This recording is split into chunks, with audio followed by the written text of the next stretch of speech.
Independent ডিজিটালে স্বাগত জানাচ্ছি আমি নিশা মাহমুদা। ঘোরাঘুরিতে পায়ে ফোসকা, রইল সহজ সমাধান।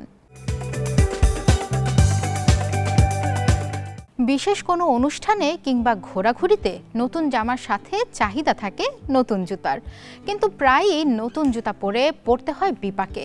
তখন কয়েক পা হাঁটাও যেন যন্ত্রণার। এমন অবস্থায় নতুন জুতা পরার আগ্রহ মুহূর্তে উধাও। আপনারও কি এমন হয়?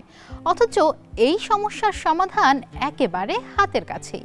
কয়েকটা সহজ কৌশল জানলে নতুন জুতা ঘোরাঘুরির আনন্দের মাঝে দেওয়াল তুলতে পারবে না। বিজলি কেবলসের স্কিন কোটেড ইনসুলেশন আগুন প্রতিরোধী। বিজলি কেবলস, নিরাপদ আজীবন। পেট্রোলিয়াম জেলিতে সমাধান। নতুন জুতার চামড়া সাধারণত শক্ত হয়। সেই শক্ত অংশে ঘষা লেগে ফোসকার ঝুঁকি বাড়তে পারে। তাই নতুন জুতা পায়ে চাপানোর আগে একটা কাজ করে রাখতে পারেন। আগের দিন রাতে জুতার ভেতরের অংশে ভালো করে পেট্রোলিয়াম জেলি মেখে রাখুন।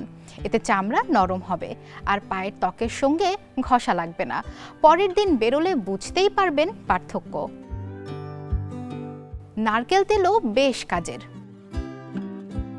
পেট্রোলিয়াম জেলি যদি না থাকে তবে আপনার জন্য আরও এক কার্যকর উপায় হলো নারকেল তেল।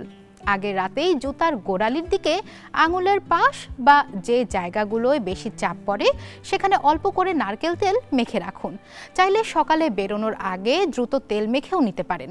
এতে শুধু জুতো নরম হবে না, পায়ের ত্বকও থাকবে মসৃণ। তবুও যদি ফোসকা পড়ে,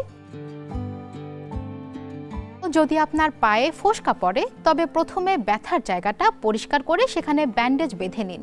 এতে হাঁটার সময় ঘর্ষণ কমবে। বাড়ি ফিরে পা ভালো করে ধুয়ে নিন, তারপর অ্যান্টিসেপটিক ক্রিম লাগিয়ে নিন। এতে ফোসকা দ্রুত শুকাবে, সংক্রমণের ভয়ও থাকবে না। কিছু সতর্কতা।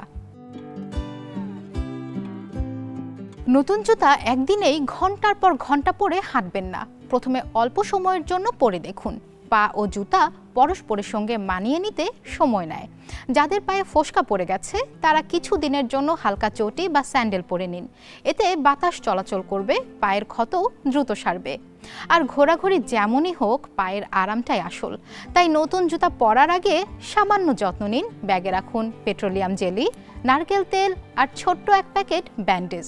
কোনো উৎসব, আড্ডা, ঘোরাঘুরি সব হবে নির্ভাবনায়।